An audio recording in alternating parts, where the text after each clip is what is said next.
a crazy sport. Welcome everyone to the Irish Sports Daily Hit and Hustle post-game instant reaction show. Notre Dame 66, Purdue 7. Not predicted by me or you or pretty much anyone.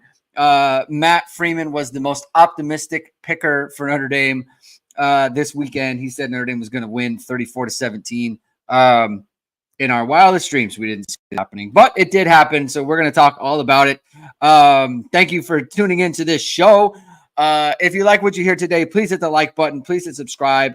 Please hit the notification bell soon, whenever it is. We are going live. Links to the podcast, as always, are in the description below. And as always, this show is brought to you by ESQ Clothing. They have finally restocked all the bamboo dress shirts online. Send in all your favorite Notre Dame players and coaches, and made from proprietary fabric that's cooler and softer than cotton. It's the best shirt for any occasion. Go to esqclothing.com and use ISD15 to get 15% off your order. That's ISD15 to get 15% off. Our crack staff, Jamie, sends me a note that says the last time Notre Dame scored 66 points was in 2019 against New Mexico. I'm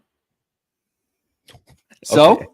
I just saw someone write Freeman is a disgrace. I think JAC. I think he's joking. I think no, he's not. No reason we should have a 2-quarterback system. He's dead serious. No reason we should. I don't know, man. Well, so is this? Let me ask you this: Is this the first time in history? I think we can say this is the first time in the history of the sport that Notre Dame is up 42-0 at halftime. The quarterback has 3 touchdowns in the game, and people are going to call for a 2-quarterback system because Steve Angeli comes in and throws a touchdown pass. Throws a couple of touchdown passes. Is it first in history? Like you knew when he came in the game. I thought Jaden Harrison pass. I knew there people were going to say stuff. As soon as he threw, because the whole thing was like they haven't thrown a touchdown pass, and he kept running the ball in. So he continues not to have a touchdown pass on the season. Steve Angeli comes in and throws a touchdown pass almost immediately. And so the takes, they're flying. They are soaring through the air. They have broken the sound barrier, the takes. It is what it is. That's where Notre Dame finds themselves. There is no rhyme or reason to really what happened today. I think, Purdue is not a very good defense. We talked about it before. And if Notre Dame can get their running game going, this is what you can do against a team that is going to play a ton of man. They're going to give up explosives, and Notre Dame was able to hit explosives in this game. Jamie, I don't know. I just feel like we can get anything from a Marcus Freeman coach team, and Notre Dame fans got the good side today. So that's something. Where are you at with mentally with this team right now?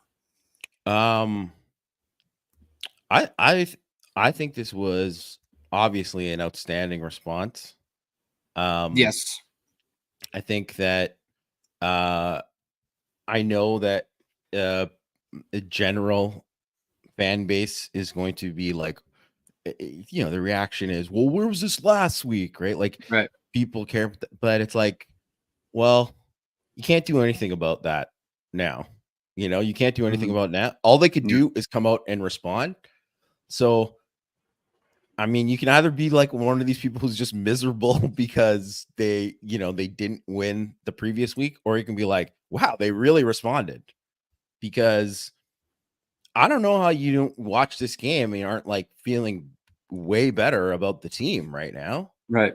Like, I thought it was going to be ugly. My prediction or whatever, it was not pretty, but progress, right? Like, basically. Yeah. And it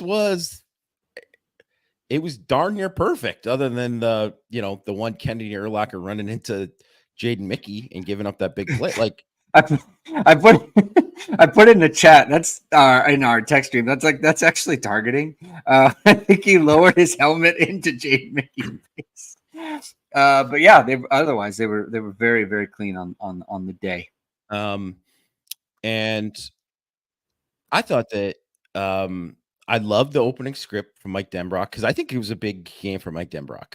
Yeah. Like, I think it was a game where, um, he didn't call a good game last game. There's no doubt about it. Like, Mm-hmm. I don't think he did enough to kind of set up. There weren't the right adjustments to what they were doing. I mean, obviously they couldn't get in a rhythm, and Leonard was playing bad, but Mm-hmm. like he could have done some more things to help him. Obviously, too, with some of the run and game stuff that maybe they didn't feel because of hurting his shoulder at the time or whatever. But Yeah. obviously, he was fine to run in this game because he was dynamic. He was everything that you expect him to be as a runner in this game.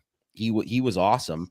And even the kind of like stuff that you could say, like, I knew people were going to get people were getting irrationally upset about like those third downs when I mean, they just were good on Purdue for like. Honestly, I didn't see anyone open. I'll go back and look, but when he No, was there was no one scrambling open. around, I was like, And they're I just, calling man. They're calling yeah, I was man like, beaters.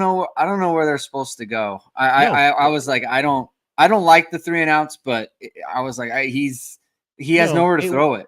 it wasn't. Those weren't his fault. Like those weren't his fault. It Yeah. just what they rightfully expected. Purdue went against tendency and was like, well, guess what? We're playing zone here. We're not coming after you. And that ultimately, like, they came after them some, but it was like they didn't even get into that many chances like that because they didn't have too many third and longs, really, right? And just even the stuff too with like there was so much of the stuff in terms of like the man beaters and the rub routes at the line of scrimmage were huge. Those are easy passes. And honestly, too, I know people wanted to see Riley Leonard make more throws down the field. I mean, I definitely did. And I still think it is 100% a question going through the rest of the season. And, the fact that Angeli made those throws too is it's so funny. But you're also trying to make sure that this guy has like some confidence going forward. Mm-hmm. And Denbrock set him up for success. Yeah. He set him up for success and then he succeeded. So, I mean, they averaged like 9.8 yards per play in the first half with Riley Leonard in the game. They were a dominant team in the first half. Like, there's no other way to look at it. And frankly, like they were dominant in large part because of the way that he could run the ball. I mean, they just had no answer for him. He could have run for 200 yards today, right? Like, I mean, he had 100 at halftime. So, I mean, they like you said, this is the type of thing, like, where was this last week? Like, I think NIU is very different in the way that they approach defense. So that's part of the reason why. Yeah. But like these types of plays and the type of offense that Notre Dame was running, I was surprised that they didn't do more of this. Especially because like, everyone's talking about the shoulder and stuff. They ran him as they were ready to run him 20 times if they needed to in this game. It seemed like the way that they called it. And B, like he was not shy at all. Like at any point in this game was he shy about running the ball, dropping his shoulder, anything like that. I mean, they ran him inside, right? Like they ran quarterback counter, they ran cornerback lead. So they ran quarterback draw. They clearly weren't afraid of his shoulder being an issue. And so I'm surprised that they didn't get to this place last week because they started the game that way. Like the way you start the game, you feel like it's a huge part of the game plan and they just went away from it. That's surprising to me. They did get to this place. I think, before we get like kind of deep into the game, this was a very costly game from an injury standpoint. The Patelho situation looks clearly to be the most serious. He's coming around the corner. It's a non-contact injury, and he goes down, grabbing his knee. They cart him off. I mean, every I've never sign seen points to someone grab their knee on a non-contact and it's not. It's like, oh, false alarm. Like, no. yeah. And the It's cart comes out. gosh, what a shame. He was having a great first half. He's having a great season so far. Yeah. I mean, clearly he had lost weight. He had got to the point where exactly where you wanted him to be in terms of like everything that people imagined him as a player. That's the player that he has been in this first 3 games or 2.5 games, really. And man, just to see that is just, I feel so terrible for him, and for the defense as well. I mean, I do think that I think they can survive it. Obviously, Boubacar Traore is going to play more, and He had a very good and the game guy's today. a stud. He's a stud. Yeah. Bryce Young is going to play more. He sure looked pretty darn good in this game.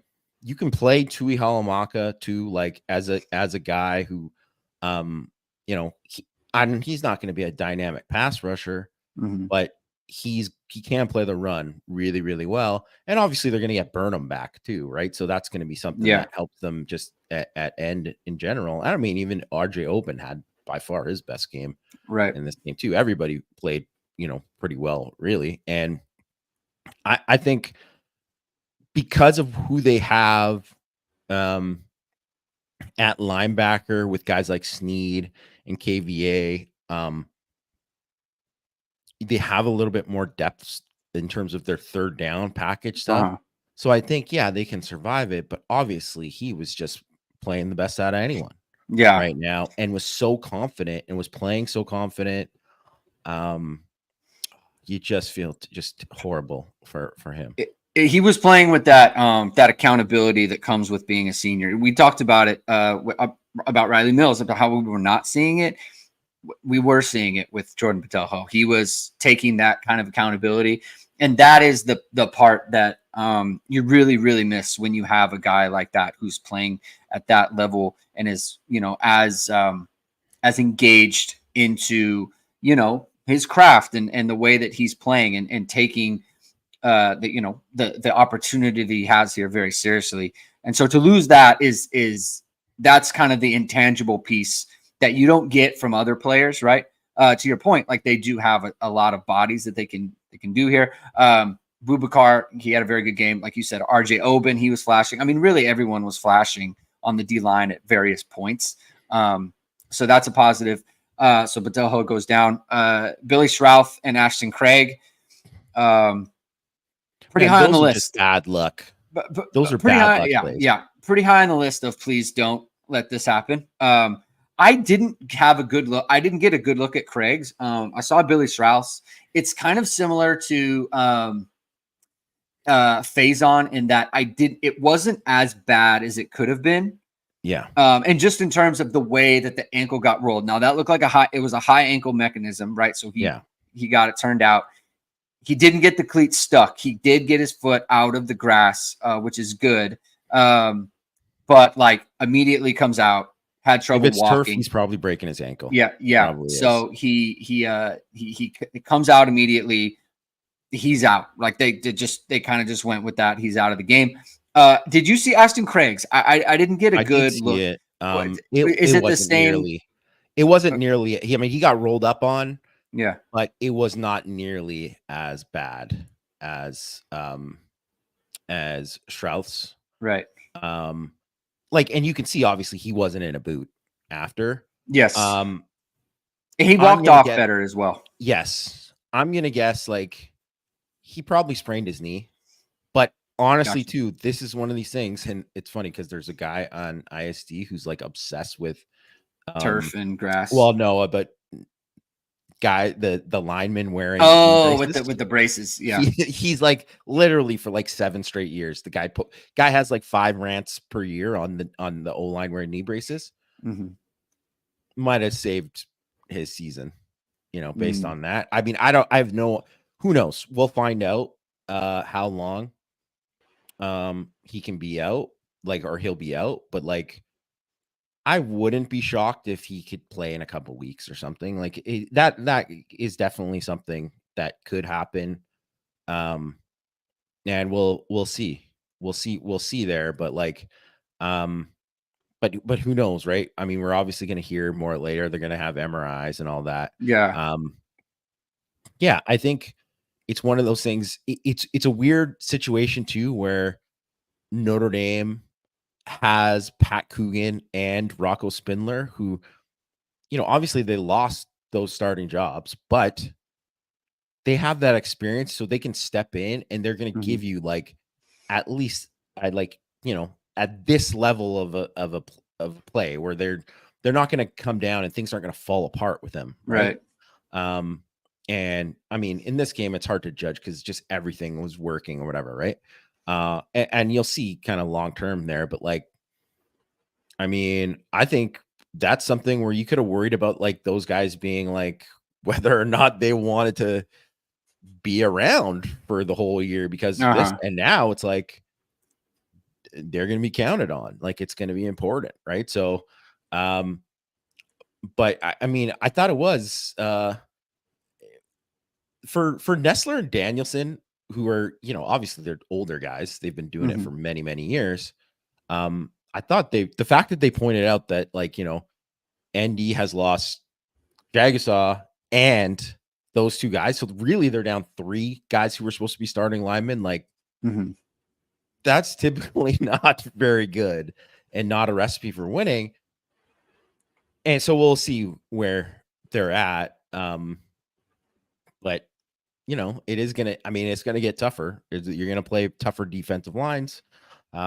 So we'll just kind of see where it goes, but it would have been much worse if it was a tackle.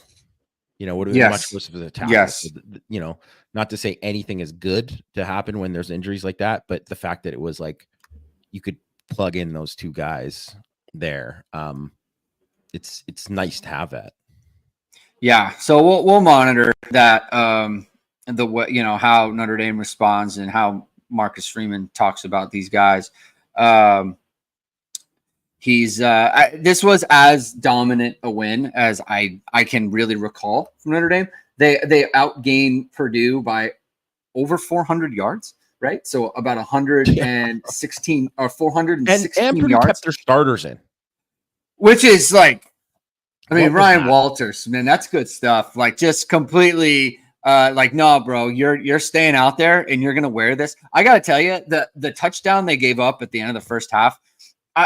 You know how like in baseball, it's very common to get the manager gets ejected to kind of. I'd have thrown a tantrum. I'd have been on the field and I would have been just completely unhinged. That is they're trying to run out the clock. Like they are running out the clock. You give up a 70-yard touchdown at the end of the first half. I would be on the field screaming at these guys. And whatever happens. That was as poor as an effort as I recall seeing in a game of, at this level of the sport. 362 yards rushing for Notre Dame, 38 for Purdue, 27 first downs to 6.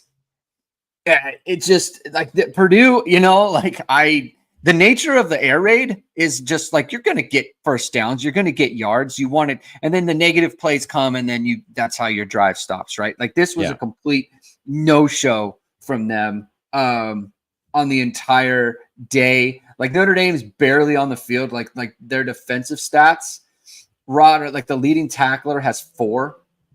Rod Hurd with 4, Jason Onye with 4.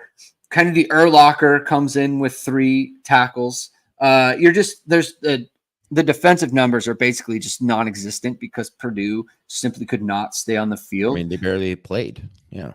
Yeah. So, I don't know. I mean, a 7 of 12 on third down. This is where, and it was interesting how you brought up at the beginning, like when Notre Dame was coming off on third, or they're getting those 3 and outs, they were playing zone and they made Notre Dame beat them. And then they went away from it.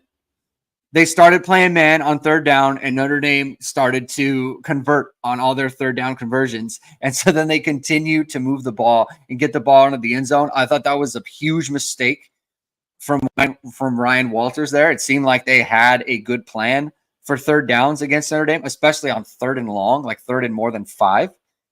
And he went man, and they couldn't stay off couldn't get off the field. Purdue was 1 of 12 on third down. That's always going to work for your defense. 8.3 yards a play for Notre Dame, 3.3 yards per play for Purdue. Completely dominating. So you have to like what you saw from Jeremiah Love. First drive, he hits an explosive. Jadarian Price hits another explosive. What did you see out of kind of you mentioned setting the quarterback up for success, but what about the running game? Even after the injuries to the offensive line, what about the running game was clicking for Notre Dame in this game as opposed to kind of the first two, beyond the fact that those were better defenses? Well, I think one of the things is you could see the line is better. Like they're getting better. Like yeah. In general, like you could see guys work together better.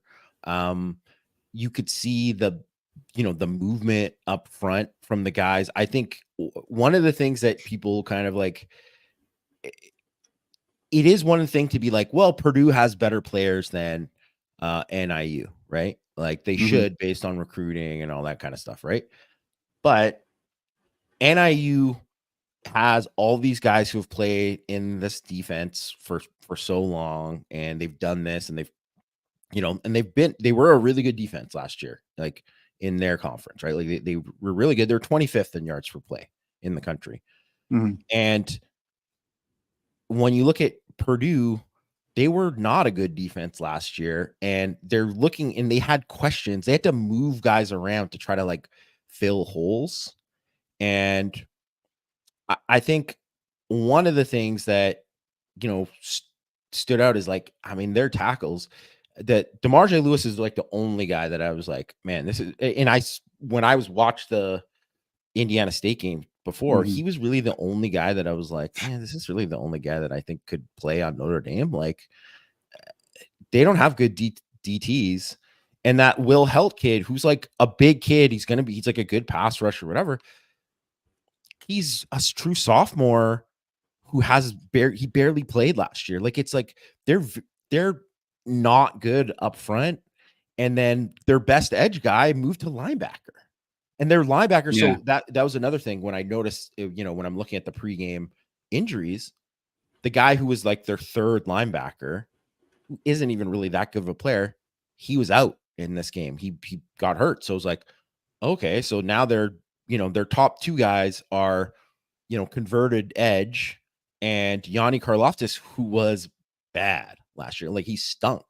So, and then the other guy that they played in this game too, I was like, right away when he was like on Mitchell Evans, I was like, he's going to lose this every time. Like they could have thrown to the tight ends all day.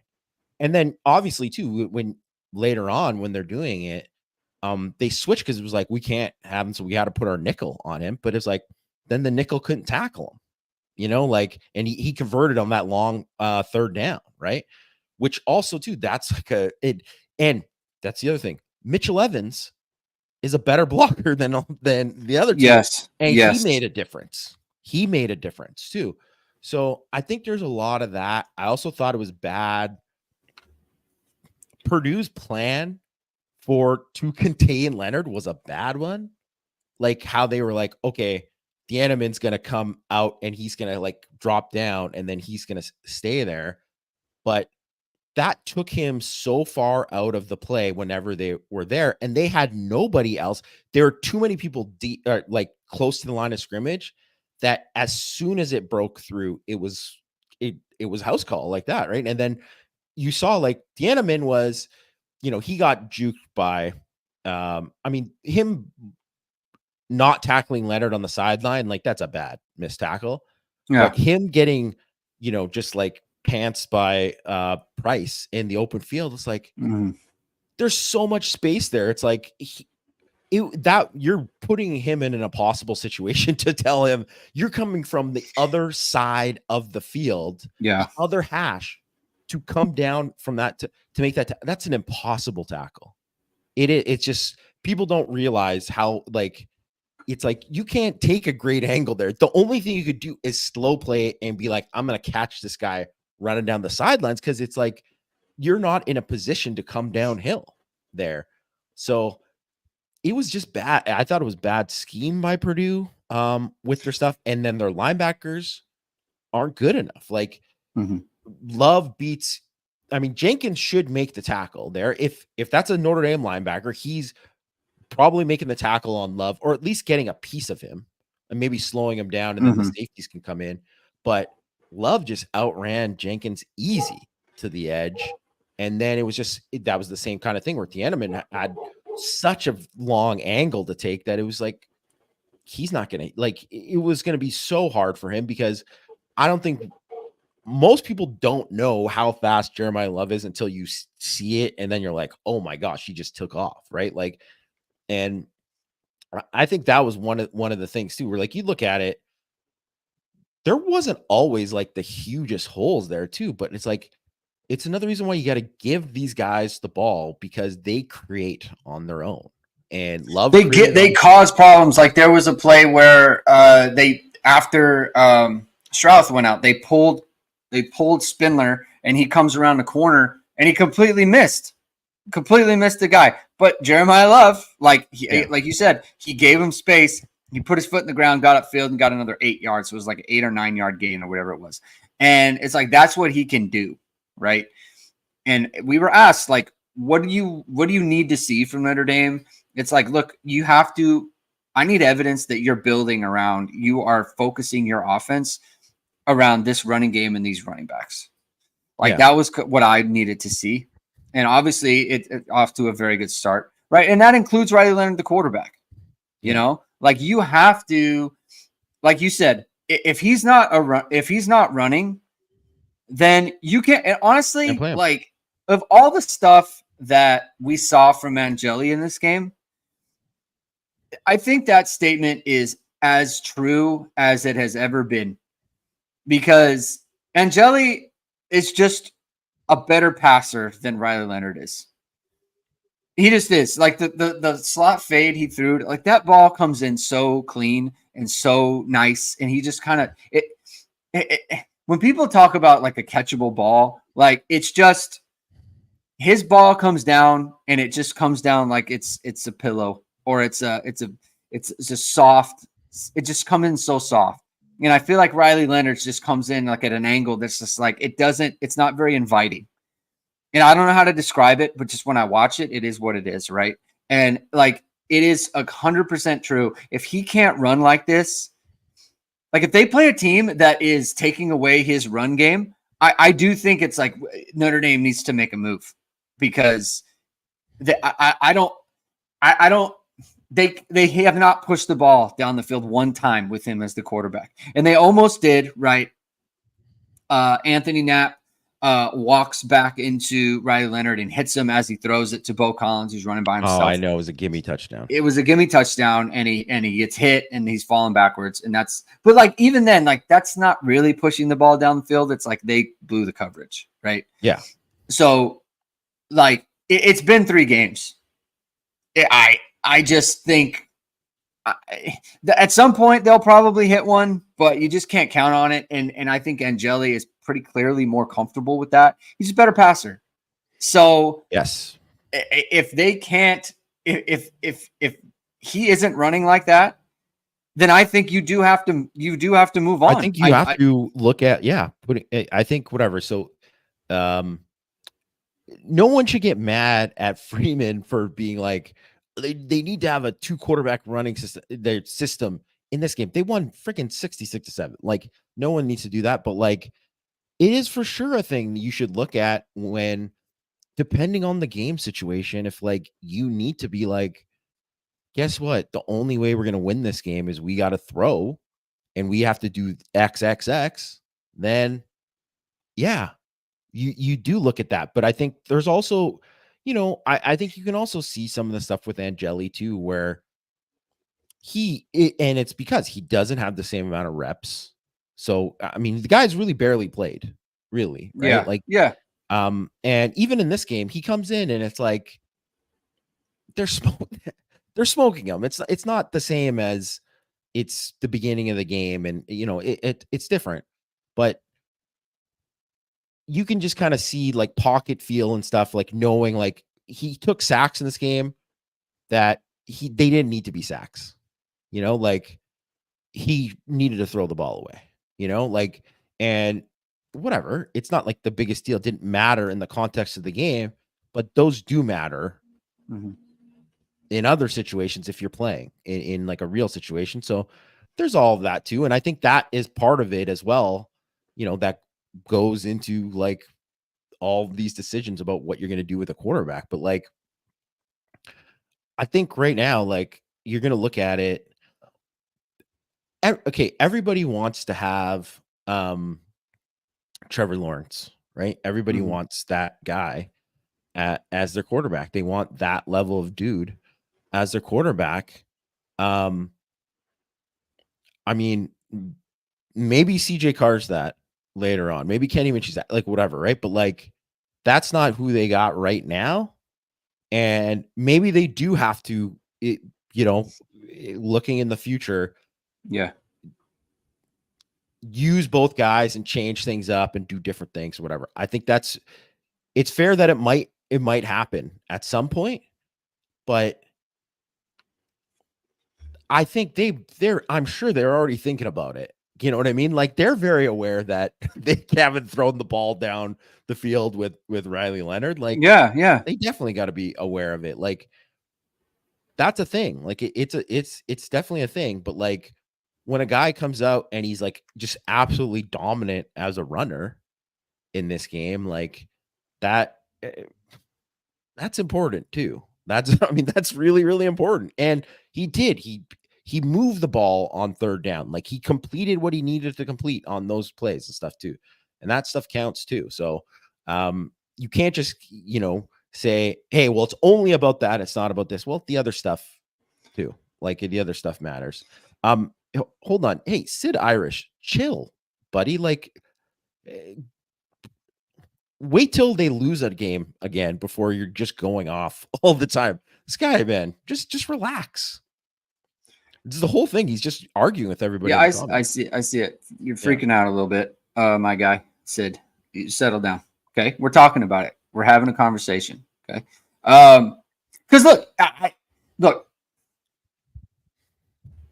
because here's the thing. If you're going to be honest, like if you're being honest and true, like you can't look at what Riley Leonard did with his legs in this game and be like, Notre Dame doesn't need that.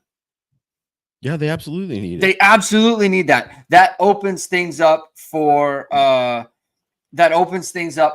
running backs.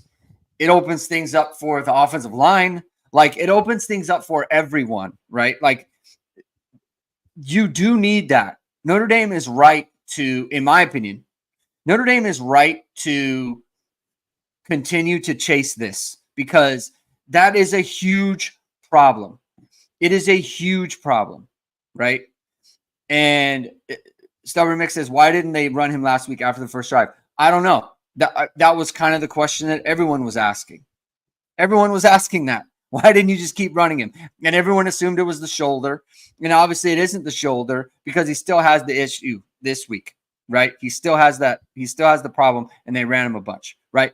My point is that it is such a weapon that it helps the offense immensely.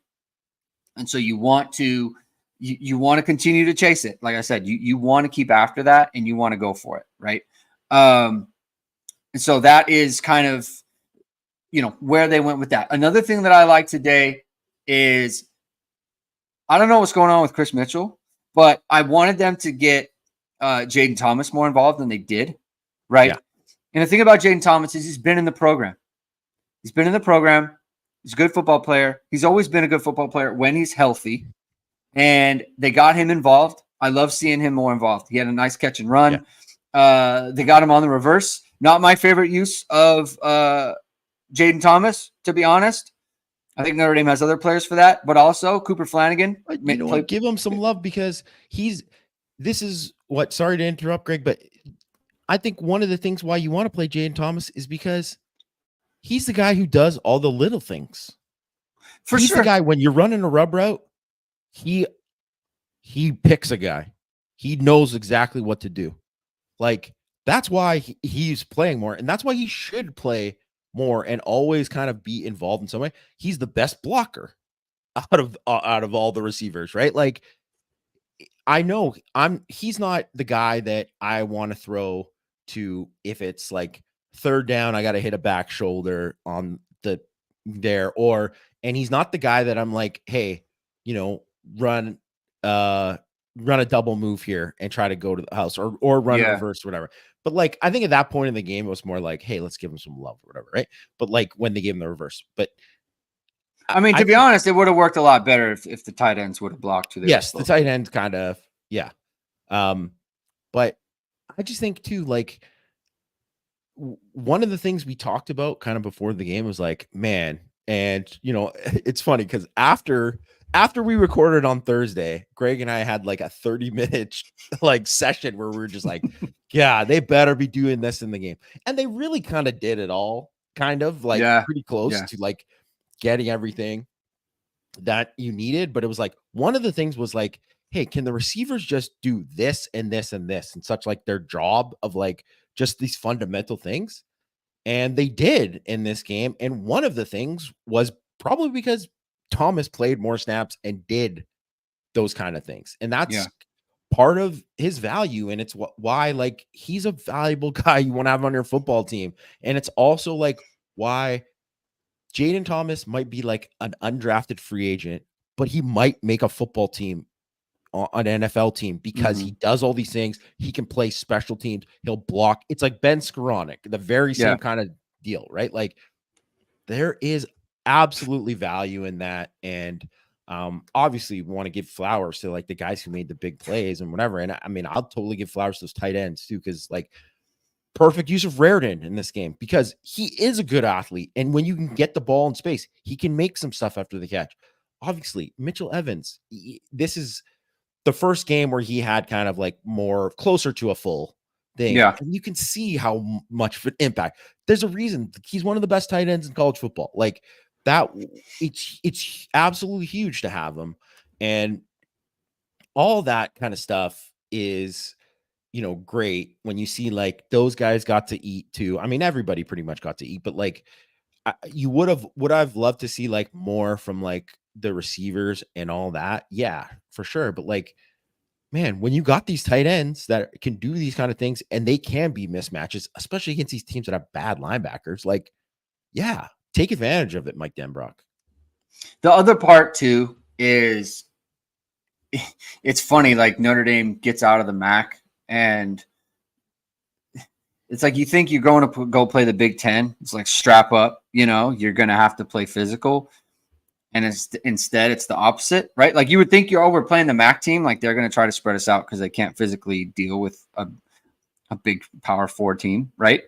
And it's just a complete opposite of what you think. But it's nice to see the defense like completely just bounce back from where they were and have another dominant performance, right? Yeah. Like the only points they gave up in this game was when Kennedy Urlacher ran into Jaden Mickey, right? And so Notre Dame pretty much stopped themselves on that. It was 49-0 at that point, so the game was essentially over, which is why those that combination of players is in the game. But you could have had a situation where it's look, they play the air raid, right? And Purdue's moving the ball a little bit, and Purdue is getting up and down the field on creating first downs and red zone trips and things of that nature. Just completely shut them down. It was a very good game from the secondary. Again, Jordan, I feel like Jordan Clark isn't getting really any mention. I mean, some mention, like we've talked about him a little bit, but like he is really. I mean, I think that well. To be honest, like I thought that he would be a step down from Thomas Harper last year. I thought Thomas Harper really did a good job with last year's group. At this point of the year, I think Jordan Clark's had a better season. He is really good in coverage. He gave up one. I think he had one catch allowed for like 3 yards, and it was like some diving attempt where he was right there. And it's like, this is what you have to do to get over on him. He is playing really, really well. I mean, what an acquisition for Notre Dame at nickel so far for Jordan Clark. So he's having a very good year. Looked like Christian Gray dropped a pick 6 in this game. You hate to see that from him. I'm sure he hates to see it as well. Ben Morrison, obviously, still solid. Don Schuler played well. X Watts is always, his standard is always there. Bounce back game from the linebackers. And then the D-line had kind of like a breakout game. And look, a lot of this is opponent centric, right?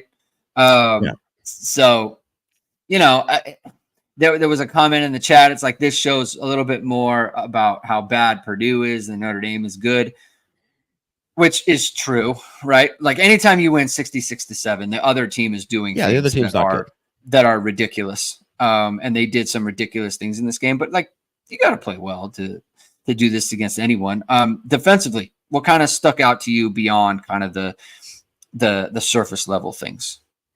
You know what, actually, but just bringing it up before I just dive into that, I wanted to mention this because I was thinking about this during the game, and I think it's a huge disservice to any program to play like an FCS team in the first week and then have a bye. Because I think that was a part of Notre Dame just being like so much better right from the jump, because you are going from like camp and then you beat the starters barely played in the game where they beat Indiana State. Like, they didn't play a full game, right? They play like 2.5, 3 quarters. Like, they didn't play a full game, and then all of a sudden it's like you're getting hit in the mouth and you're playing a team that's angry and whatever, but it's not just that they're angry. It's like, they're so much faster and bigger and more physical. And to make that jump is just so huge. Like, it's hard for anyone. And I mean, it would be hard if they played Indiana State last week and then did this, but then to have a bye there too, like, I think that was like a huge disadvantage for Purdue that probably I didn't think about going into it, which I probably should have thought about more. But yeah, that really is. And I mean, in terms of the defense, like, I think you just saw today, like, they're just the style that they were going to play. Like, you just knew that if Purdue wasn't able to run the ball with any kind of success, like they weren't then it was just going to be over. And that's what it's going to be like for any team that plays Notre Dame this year. That's why it was over for Texas A&M. People, whatever, upset about the one drive that they had or whatever. But like, for most of the game, they didn't really get off that much. You know what I mean? They get a first down here or there, but they weren't, running the ball consistently on Notre Dame. And then you get into these long yardage situations and it's over. It's over, right? And even third and medium is like, you're going to lose that down against Notre Dame most of the time, right? Because Notre Dame's got a pass rush. They're going to come and attack you, and nobody runs open. Nobody, right? So it's like your quarterback has to be just so on point. And Card, I honestly felt bad for him. First of all, they kept him in the game was ridiculous. But I felt bad for him because he went from a game where literally he got pressured 10% of the time. So yeah, no wonder the guy completed 24 of 25 passes. Like, he had all day. No one was even sniffing him. Like, it was not even close. And from the jump, like, it didn't matter. Obviously Notre Dame came after them with like 5 and 4-man rush and all that kind of stuff too. But like, or 5 and 6-man rush. But even when they rushed 4, they were on him. Like, he did not have a moment to breathe. And then those windows that are wide open against Indiana State, they're not there against, because you're playing against a group that plays mostly man and all that. And I mean, I thought even at the beginning of the game, like, he's getting rid of the ball just to kind of like keep surviving. And those were like smart plays. But then eventually I just knew like the dam was going to break, and he was going to have to try to like escape or whatever. But it was like, he couldn't do anything. Cause I thought I'll give total credit to the defensive line because I thought they did a great job with their like rush lanes and everything too. They really kind of like hemmed him in. No one was like, freestyling in a way that they shouldn't. Obviously, the edge guys like, were consistently winning and stuff too.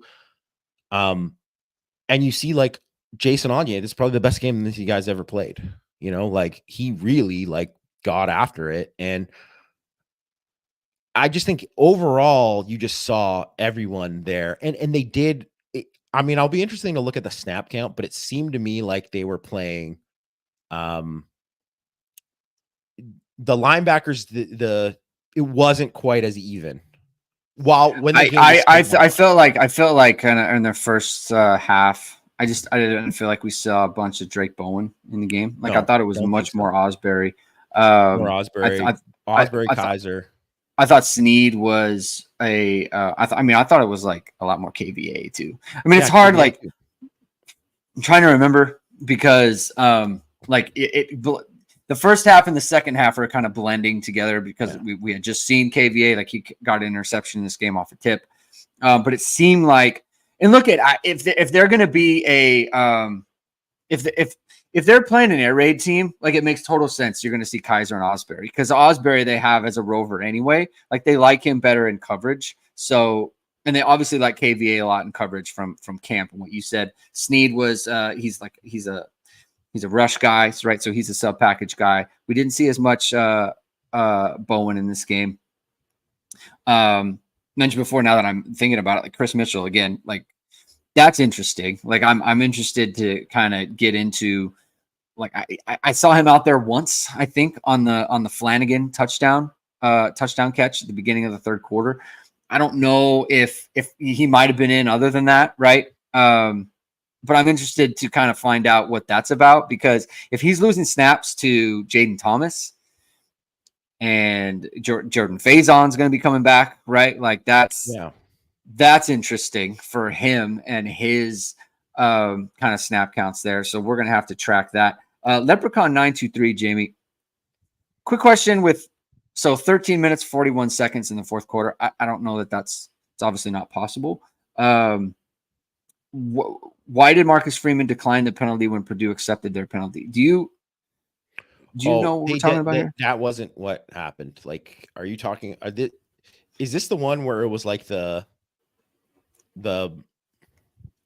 horse collar one that didn't get called? He didn't call the horse collar. Yeah, he didn't decline. Didn't call the horse collar.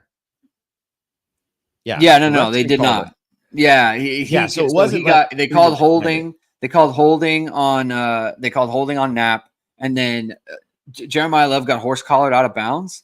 Yeah. I think maybe because they had all thrown their flags on the holding that they just stopped paying attention. I don't know what that was. I think they were just like I think there was a lot of like you one of those like pity non-calls. I think people were kind of checking out like at that point, right? Like and even if you think about it, there was stuff that was happening like in the game where the holds at the end by Purdue were so obvious. It was like you had to call it, right? Like they couldn't not call those. Like, So I think like that kind of thing, like they had pretty much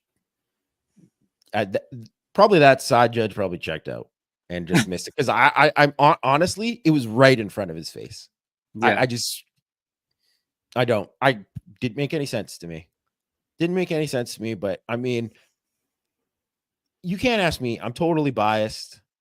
I think 90% of these refs are trash. They're just really bad. Like they just are. They just are. Like I'm sorry. Tell me, I don't. The standard of these, and there's no conference that's good because we like say OACC refs. Nah, they all suck. I mean, or they don't all suck. And 90% is too much, but like whatever, 60% or whatever it is. A lot of these guys aren't good. They're not. They're just not. And, they don't do it full time. So that's part of the reason for it. But like, I mean, look, it's not good in the NFL. And, those guys get paid more. So it's not going to be good in college, right? Like, so I don't know. That's kind of the way I see it. I guess we could talk about this a little bit. Mitchell Vahilek. What's up with the punter? What is up with him? What's going on? I don't know. He obviously only punted 3 times or 4 times because he punted twice at the end of the game. Yeah. I mean, it to the point where it's like he had the 43-yard punt, and I was like, "Hey, this is a good sign. Maybe Let's go." That's what honestly I was thinking that. I was thinking that because they're not even pressuring. Like they're just like basically like this guy's got the yips or something. Like he's been bad. I don't know any other way to say it. Like, he's just got to be overthinking it or something, like he's got to be overthinking it. Obviously it's adjustment, but like, it just shows you too, like it's a whole different ball game when you're actually out there and you're doing it. And, he did not punt well. And I thought he had a couple nice ones in the A&M, mostly not great, but like, it ended up being okay with some of like the, pinning them and whatever. But I mean, he was not good against NIU, like really not good. And if the defense wasn't as dominant, like he could have cost them on a couple of those early punts were like bad, giving like Purdue like really good field position. I don't know. And honestly, like I'll just tell you, like everyone who was at the practices I was at was like, holy crap. Like he was destroying it in a way that like, everybody loves, we know the Rigneys are like John Sott is their god. Yeah. Like you just love John Sott, and John Sott was fantastic, but I don't remember John Sott in practice having some of these like punts where you're like, holy, just like where people are just marveling at like the hang time, how it's spinning, all this stuff. I thought it was like this guy's going to be a weapon. Right. And I mean, Marty Biaggi was talking about that as well when, during Marcus camp. Freeman, he's going to be a weapon for us. Like he said, weapon. And like, yeah, when I watch him, I'm like, how can he ever get I feel like everything is like 60% or 70%. Yeah. It doesn't look like he's even trying to hit it. Like, I don't, I'm like, I don't know what we're hoping for here. Like, you're not kicking the ball. To me, it's just like, he's like, it's like when a quarterback tried to aim it instead of actually just throwing it. And whatever. I'm not a punting expert. I don't know. It seems like it's like a different analogy, but like someone is trying to, like in golf, if someone's trying to like dial down a wedge, and it's like I'm not hitting it full go. Like I normally hit it 130. I want to hit it 100, and so I take a little off. It's like they all look like that. I don't understand. I truly don't. And the thing is like you're doing this when it's like you said, the yips or whatever, or like pressure. He did this when it was like 52-7. It's like you can't just let one go when it's 52. No, but I think it's like the yips is like it's like in your head. It's in your head before, right? It's just like why those people can't throw the ball back to home plate. The catcher can't throw the ball back to home plate, and you're like, what's going on here? Or Chuck Knobloch can't throw the easy grounder to, I was just saying he had that, right? And I mean, I don't know if it's that or whatever. It's probably unfair for me to put it that way right now, but clearly it looks to me like he's overthinking it because his process is so slow when he's doing it, and they're not even pressuring.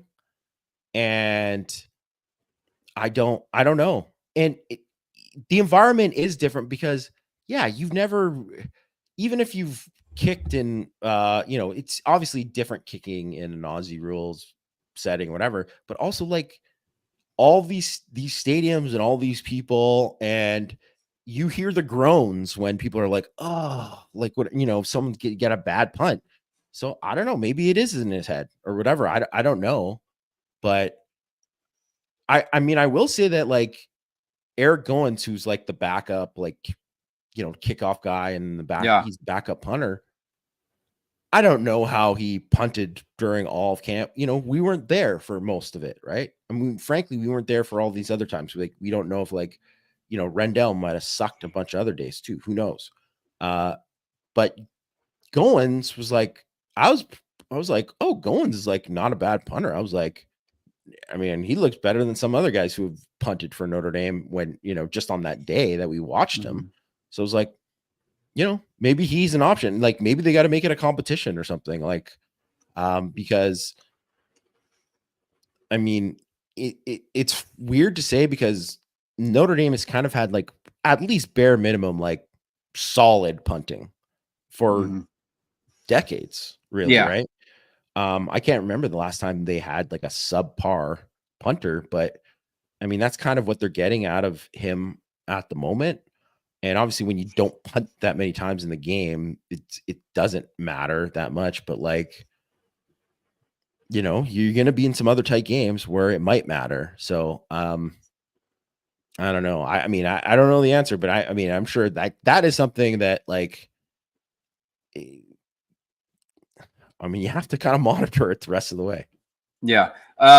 You gotta, he's like you said, he's overthinking it, and you can't be overthinking it. And one thing you don't want to overthink is where to go with your media company. You got to get a good one, and you don't want to overthink it. You go to VSR Media, founded by Notre Dame football pregame host and Emmy Award-winning anchor Vahid Sadrazadeh. VSR Media provides professional and cinematic video and photo. Whether you're looking for a collegiate or pro-level highlight reel, have a personal story to tell, or aiming to diversify and grow your business, VSR Media specializes in short and long-form video storytelling, social media management, and website design. VSR Media also captures professional headshots, senior, and sports photos.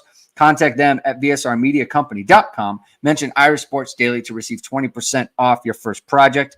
Visit them online or give them a call at 574-800-9106.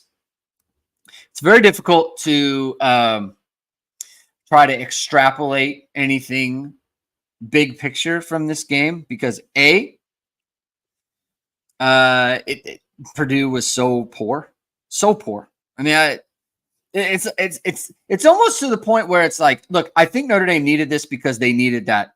They needed the confidence. They needed the confidence, right? So you needed that, but like, it's almost like, man, we needed a little bit more than the half from like Riley Leonard, right? It was almost like I was thinking to myself when Jadarian Price was running in for the touchdown there, it's like I was like, they kind of need Riley Leonard to get a couple more series in the second half because they need to work on stuff, right? Like I just felt like they were running the ball so well, and he was doing so well running the ball.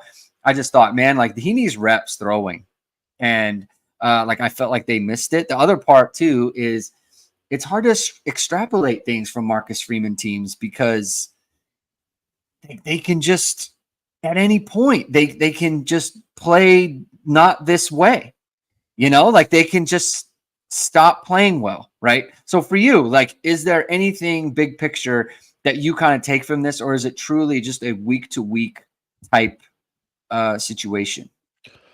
I mean, definitely week to week. Like, I don't think anyone can count on, you can't count on this being like, hey, this is where it takes off from here.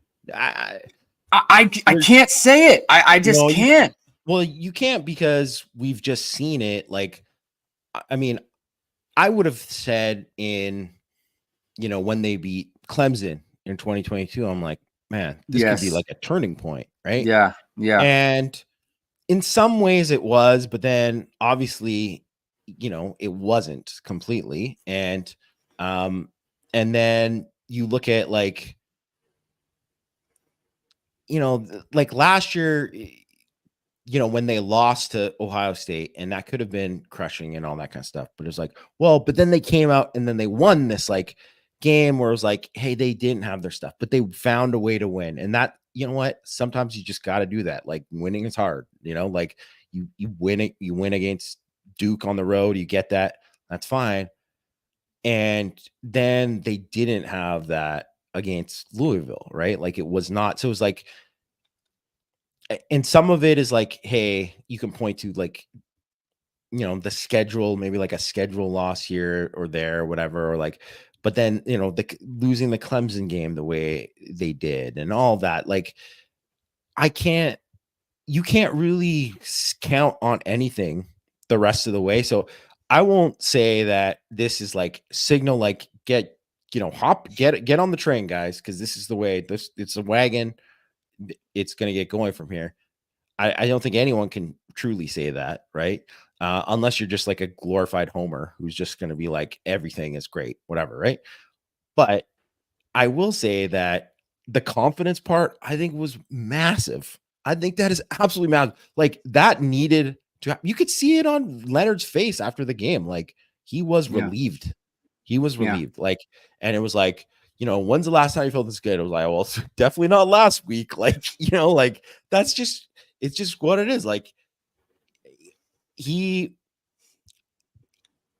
props to Marcus Freeman too, for, he had said that, like, he met with Leonard, or Leonard said he met with him every day. Every day. Yeah. That's 100% what needed to happen. Yeah. Because I know everyone's calling for Angeli to do it. Like, other people are going on national shows and being like, he's getting reps with the ones, whatever, right? Like, they're making it like this big deal, like he's gonna lose the job, whatever. Even though that's not at all what Freeman said. That's also not what we heard, what was happening in practices or whatever. Like, I'm sure, like, as we were kind of saying, like, if he came out and stunk, there would have been a quick hook. Yeah. But he didn't come out and stink. So there wasn't any, made plays. So the way to do it was to kind of be like, hey, like, here's all the things that you did at Duke. Here's this. This is why we got you, and build off of that. And then there's that. And I don't know, like, I don't have confidence that, like, they're going to go against this right team and, like, Leonard's going to make the plays and the passing game is going to be this or that. But I mean, I have Leonard is going to, like, create with his legs. He's going to be able to do some of those things. He's going to be able to execute certain things on third down and be able to get, move the chains, all of that kind of stuff, be able to create outside of the play. That's something that he didn't do against. He did do against Texas A&M, but didn't do against NIU. Yeah. So I think you can take that as like, hey, Leonard isn't like this isn't a lost cause. Like, you can, like, there is something to kind of build off there, offensively. And then obviously too, like, the line has to feel good about anytime you rush for that many yards. Like, guys are gaining confidence, and even, like, guys step in and you still run the ball on them and all that kind of stuff. Right. Yeah. So I think that's kind of like what you take out of it. And then also too, like, the guys have more confidence in Mike Denbrock and being like, yeah, guess what? He set us up to succeed the whole time and all that. So I think that's big. And then the other thing is, like, the defense, I don't want to say, like, they didn't think, like, hey, we're bad after the NIU game, because, like, they didn't play terrible at all. They just didn't play close to their standard. And this just was like a reminder that's like, man, when we played our standard, like, we can dominate teams. That's a dominating group. Yeah. And so I think that's what you come out of it, is that, like, there's a lot of, like, confidence built. When you win a game 66-7, when, as stupid as it was to say that, like, oh, they're a lock to make the playoff after winning one game, is also as stupid to say, I don't think they have the schedule to make it. Like, let this friggin' season play out before we kind of see what happens. But I'll tell you what, when you win games like 66-7, that gets people's attention. It does. It absolutely does. And when the team that you beat in week one, that was supposed to be a big game, if A&M went out and just got whooped by Billy Napier, who's like, his seat is, in Hades right now. Like, he is, I don't know if he's going to last next week. He might not make it till Monday. Like, if A&M went and lost that game, that would have been bad for Notre Dame. But guess what? They went out and whooped Florida. And maybe it's not saying much that you whooped Florida, but it's like, that kind of needed to happen, that they did it, and with their backup quarterback too, right? So I think, like, it says that Notre Dame hopefully regained some mojo, like, got some confidence back. Riley Leonard gained some confidence back, the defense, everything. And it's a long season and it's not over. So if you're one of the people that checked out after NIU, like, it's okay. You decided I'm not even watching this game. I think this is your invitation to check back in. Like, to me, like, Yeah. I mean, I would be interested the next week just to be like, do it. Or even if you said, I don't really care about Miami of Ohio, whatever, right? Okay, fine. Check back in Louisville and see how it does, because that's the next kind of big, quote unquote, big test that they have, right? So Yeah. it's like, if you don't want to believe that they did anything against Miami of Ohio, fine. But it's like, well, Louisville beat them last year and they got a pretty decent team. So how, if they come out and then all of a sudden they whoop Louisville, and then all of a sudden people are like, maybe this team is as good as we thought they could be, right? So it's a long way. Yeah, I would never. I think it's impossible to say like, hey, I know this is where it's going with the program. Yeah. But I mean, how can you not feel better about where things stand after today? Yeah. Yeah. I mean, they went and did stuff on offense. Do you think NIU would beat Purdue? Yes. Yes. I do. I think I 100% think they would beat Purdue. And I also think that like if they were playing in the same kind of thing where they are playing this week,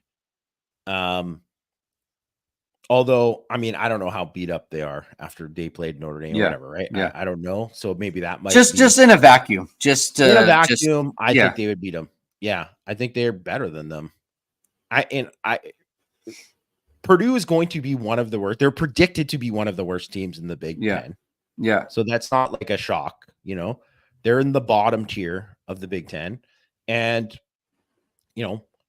and NIU's, it's like them and ironically Miami of Ohio, who were like the two favorites to win the MAC this year. So, I mean, I would say in most years, the MAC champion is better than, the bottom three teams in the Big Ten. Mm-hmm. I just like the physicality piece is a big deal, right? They are super physical, and I think look what they can do in the back, right? Like they can sit there and they have a good secondary, and so I think they can cause problems. The thing is like, I really don't like. I understand NIU ran the ball on Notre Dame, and that's great, right? Again, they scored a touchdown on a play that just you can't count on a game-to-game basis. You just simply cannot. And look, I'm sure they can score other ways against lesser teams for sure.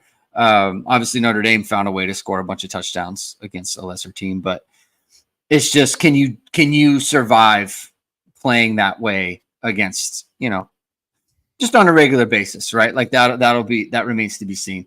Yeah, like obviously I can't. I'm not convinced at all that Notre Dame can just. I mean, I think they can build on this in the sense that like Mike Denbrock has a good idea of what it looks like, right? And I think that's a big part of that's a big part of like for the offense too. Like you want to see what it's supposed to look like and how you can be a successful team. Because the thing about Angeli, right? And to be honest with you, to be completely honest with you, it's good for Riley Leonard to look at what Angeli did and be like, okay, that's what it's got to look like in a game situation. Because I think for him, he's trying to understand. He's trying to learn this offense. He's trying to learn what it is to be the Notre Dame quarterback. I think that's good for him to see, right? And I think it's good for the entire group to see like, oh man, Riley Leonard, like this kid's dangerous. Like, playing with the shoulder, right? They're all looking at him this week. He's under fire, right? He said it himself. He said it today after the game. This is a very tough week for him, right? He had a very difficult week. He's talking to his OC every day. He's talking to his head coach every day. And like, Jamie knows, right? And it's a little bit different with the quarterback, but like players don't just have conversations with the head coach every single day as like outside of the practice, right? Like you're talking after practice is over, before practice starts. Like That is not a thing that normally happens, right? Everyone's watching him. He knows, man, if I start this game slow, they're going to pull me. They're going to take me out of the game, and I may never play again, right? Like, so much is on the line for him. For him to perform in that situation, that shows him a lot. That shows his team a lot. And so you can build off of that. But like, does that lead to sustained success? It hasn't in the past. And that's all we can go off of. That's how Riley Leonard has been. That's how Marcus Freeman That's how Marcus Freeman has been. As soon as you think, oh, they're turning the corner, they figured it out, they stub their toe, right? Even if Riley Leonard comes out in the next game and throws for 350, I still won't be convinced because of just what we've seen, right? Like Notre Dame in 22, they lit up North Carolina. They lit up passing the ball with Drew Pine. They lit up BYU with Drew Pine. Then you lose 16. You lose 16-14 to Stanford at home, right? Yeah, I mean, I think all that's fair. And the only thing that I'll say though is that what happens is like you do this and you have these things, and it becomes part of your reputation that this is what is going to happen. So people wait for the other shoe to drop, right? Yeah. And I think that's the thing with Brian Kelly is that if you look at it, from 2017 on, he won every game he was supposed to. Yes, he lost some toss-ups. He had a couple of really ugly losses in there to good teams. But all the teams they were supposed to beat were games that they had lost before. They won those games. That's why they won 10, 11, 12 games. That's why they won those games. But people were just waiting for it to be different, right? Which is like, even in his last year, which they had 4 straight years of winning all those games they're supposed to, it was like, oh my God, that Florida State, like they're going to lose this game. That's how people feel, right? Toledo, oh God, they're going to lose this game. Like that's how it was for all of that. And right now too, with Freeman, it's going to be like, well, they might have a great couple weeks, but let's see what happens with the season. Well, that's the way it should be. People should just you judge it at the end of the season, and you look how it is, and it's like, I mean, we have no idea, what some of these other teams are going to be like. Obviously, if you say right now, you're like, man, Florida State is a friggin' mess. That looks like they are disgusting. They are really bad. I mean, that is really bad over there. Yeah, it is. That is a dire situation. Yeah, which it does very much feel like, 2016 ND vibes. Yeah. Where it's like there, but also too, you got to remember there's a lot of it was looking kind of like that for Dabo. They were 5-4, remember? Yeah. And then it's just like they kind of, so all of a sudden it's like you beat a Notre Dame, it can turn it around. So there's going to be that kind of stuff. There's going to be SC. I don't know how good SC is going to be at the end of the year, because I think they're going to be There's so much to be determined. There's so much to be determined in terms of their health and stuff too. Yeah. I mean, obviously, look at this game. This is one of these games. You think Andy beats the crap out of Purdue, but they could lose 3 key guys. I mean, obviously, Botelho's definitely out. I mean, he's out. I would be shocked if he was able to come back. I mean, they're talking about him. They're talking about him in the post game, Boubacar said everything he does from now on is dedicated to Botelho. Like they're talking like they know. Yeah. So, you lose one guy who's like a key guy for the season, and it's like, you don't know, things can add up and whatever. And obviously 2014 was a great example of that for Notre Dame, right? So you just have to let it all play out, and we'll see where we're at, right? And you never know if who's going to be healthy in which week and stuff too. Because even last year, right, there was Ben Morrison, all of a sudden it's like, man, he's not playing in this game. And it didn't cost them in the game, but it was like, what if it's the wrong game, right? And we just have to kind of wait and see. Yeah. Sergio, real quickly, is asking what's up with Burnham. He hurt his ankle in the last week. last weekend. So he was out today for the whole game. Well, I mean, Freeman said he was questionable. That means he's out. Just heads up. If on Monday Marcus Freeman says someone's questionable to play, then they're not playing. That's just the way it is. Like Jordan Faison, he was up practicing this week and he did not play. So Burnham is out, but he'll be back fairly soon. If not this week, then the next week against Louisville. So we're going to end it there. Thank you everyone for tuning in. If you like what you heard today, please hit the like button. Please hit subscribe to this channel. Please hit the notification bell so whenever it is we are going live. Links to the pod are in the description below. I'll be back tomorrow morning at 10 a.m. Eastern time. Morning after recap, talking over everything. It's a afternoon game, so that means I can watch a lot more tape before, and so I'm a little bit more informed at that point. And I could the nice thing about this game, Jamie, is CBS. They showed so much all 22.